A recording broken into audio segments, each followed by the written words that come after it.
स्वागत है आप सभी का डेवटेक माइंड्स में। वीडियो का थंबनेल और टाइटल देखकर तो आप समझ ही गए होंगे कि इस वीडियो का कंटेक्स्ट क्या होने वाला है। तो अगर आप भी एक डेटा एनालिस्ट बनना चाहते हैं या एक डेटा साइंटिस्ट बनना चाहते हैं तो जाहिर सी बात है आप एक अच्छा प्रोजेक्ट ढूंढ रहे होंगे ताकि आप उसको अपने रेज्यूमे में लगा सकें या अपने पोर्टफोलियो में लगा सकें।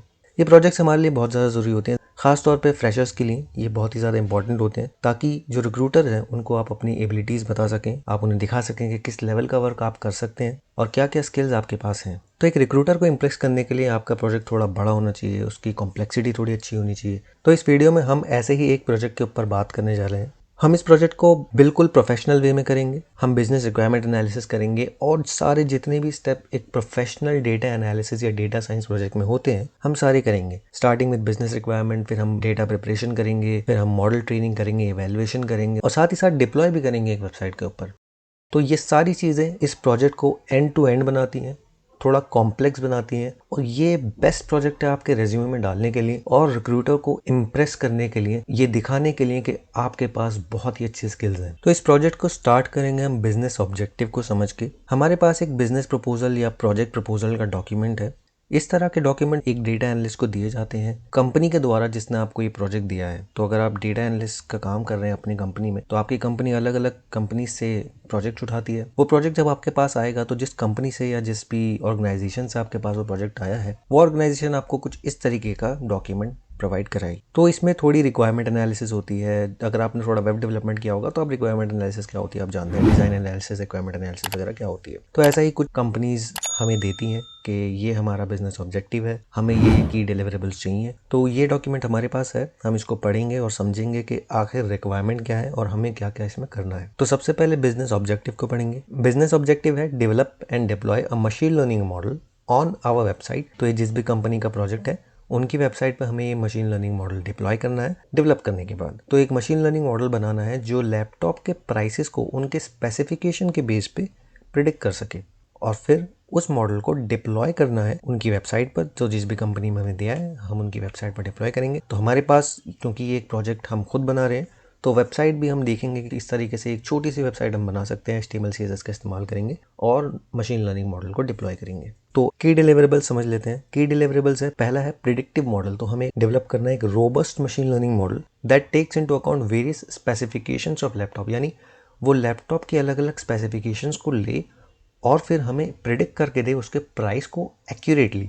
तो स्पेसिफिकेशन क्या हो सकती हैं, जैसे कि रैम हो गई, स्टोरेज हो गई, कैपेसिटी हो गई, ग्राफिक कार्ड हो गया। तो अगर आप मार्केट में लैपटॉप लेने जाते हैं तो यही सारी चीज़ें आप देखते हैं और इन सारी चीज़ों के बेस पे आप डिसाइड करते हैं कि भाई ये लैपटॉप इतना ज़्यादा महंगा क्यों है या ये लैपटॉप इतना ज़्यादा सस्ता क्यों है। दूसरा जो डिलीवरेबल है वो है डेटा कलेक्शन एंड प्रिपरेशन। तो ये भी एक डेटा एनालिस्ट को खुद करना होता है।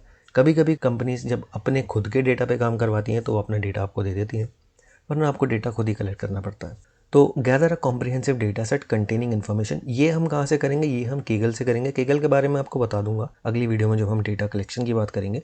अभी सिर्फ हम इस रिपोर्ट को पढ़ रहे हैं तो इसको कंटिन्यू करते हैं। उसके बाद है clean and process the data. तो डेटा क्लीनिंग हमें करनी है, डेटा प्री प्रोसेसिंग करनी है and ensure it's quality and suitability for the training of the model. तो जो भी हमारे प्री प्रोसेसिंग के स्टेप्स होते हैं वो सारे हम करेंगे ताकि हम मशीन लर्निंग मॉडल ट्रेन कर सकें। उसके बाद हमें मशीन लर्निंग मॉडल को ट्रेन करना है और इवैल्यूएट करना है। तो इवैल्यूएशन के बेसिस पे हम डिसाइड करेंगे कि हमारा मॉडल अच्छा परफॉर्म कर रहा है या नहीं कर रहा है। और अगर हम सेटिस्फाइड हैं परफॉर्मेंस से तो हम डिप्लॉय करेंगे उस मॉडल को वेबसाइट के ऊपर। तो ये काम अगर आप एक टीम के साथ वर्क कर रहे हैं तो ये काम एक वेब डेवलपर का होता है। आप उसको अपना मॉडल दे देंगे और वो on top of the website उस मॉडल को डिप्लॉय कर देगा। लेकिन क्योंकि हम सारा काम खुद ही करने वाले हैं तो हम ये भी खुद ही देखेंगे। उसके बाद यूज़र एक्सपीरियंस को इन्हेंसमेंट करना है। वंस अगेन ये डेटा एनालिस्ट का काम नहीं होता, ये टीम का काम होता है जिसमें अलग अलग लोग होते हैं। बट इसे पढ़ लेते हैं, इसमें क्या होता है। Design and engaging user friendly interface. तो यूज़र फ्रेंडली इंटरफेस मतलब हमें UI UX ध्यान रखना है। जो भी हम UI UX बना रहे हैं वो कुछ इस तरीके से होना चाहिए कि यूज़र जो है अच्छे से इंगेज कर सके और यूज़र को वहाँ पे एक्सपीरियंस जो है अच्छा मिले। तो ये वंस अगेन वेब डिज़ाइनर का काम होता है, but still will look into this.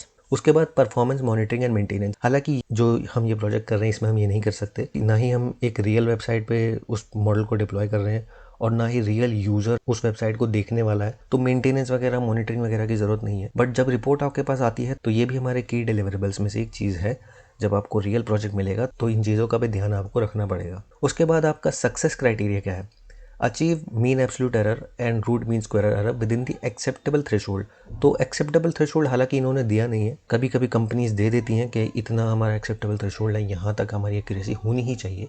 वरना हम मॉडल को एक्सेप्ट नहीं कर पाएंगे। तो ये सारी चीज़ें होती हैं, तो हम देखेंगे 80-90% जहाँ तक भी हम जा सकें वो हम देखेंगे। उसके बाद receive positive feedback from website users. Once again ये चीज़ इस प्रोजेक्ट में नहीं है। उसके बाद witness increase in website traffic. Once again this is just for this report, but in this project we will not do this. उसके बाद ये सारी चीज़ें हैं। टाइमलाइन दी हुई है, ये थोड़ा रियलिस्टिक टाइमलाइन है। जब इस तरीके के बड़े प्रोजेक्ट पे आप रियल में काम करते हैं तो रियलिस्टिक इस तरीके के टाइम फ्रेम आपको दिया जाता है डेटा प्रिपरेशन के लिए, मॉडल डेवलप करने के लिए और मॉडल डिप्लॉय करने के लिए। हम यहाँ पे जितना भी हमारा टाइम लगेगा हम देखेंगे और उसके हिसाब से इसको करेंगे। कुछ रिसोर्सेज दी हुई हैं, जैसे डेटा एनालिस्ट की रिस्पॉन्सिबिलिटी क्या क्या है, वेब डेवलपर है हमारे पास, उसकी रिस्पॉन्सिबिलिटी क्या क्या है, क्वालिटी एश्योरेंस टीम है हमारे पास, उसकी रिस्पॉन्सिबिलिटी क्या क्या है, और स्टेक होल्डर्स है। वंस अगेन जैसे जो भी हमारी रिक्वायरमेंट्स है, जब हम रियल प्रोजेक्ट पे काम करते हैं तो जो भी हम डिसीजन लेने वाले हैं, जो भी हम काम कर रहे हैं, स्टेक होल्डर्स को हम लूप में रखते हैं, उनको अवेयर रखते हैं कि हम ये चीज़ें कर रहे हैं, ताकि उनको पता चल सके कि हम क्या काम कर रहे हैं। और स्टेक होल्डर्स जो है अपने कभी रिक्वायरमेंट चेंज कर देते हैं, तो जो भी रिक्वायरमेंट में चेंजेस होंगे वो साथ ही साथ हो सके।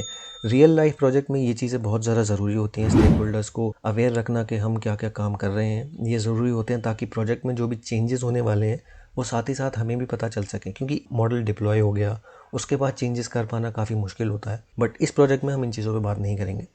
और फिर ये हमारे पास कंक्लूजन है।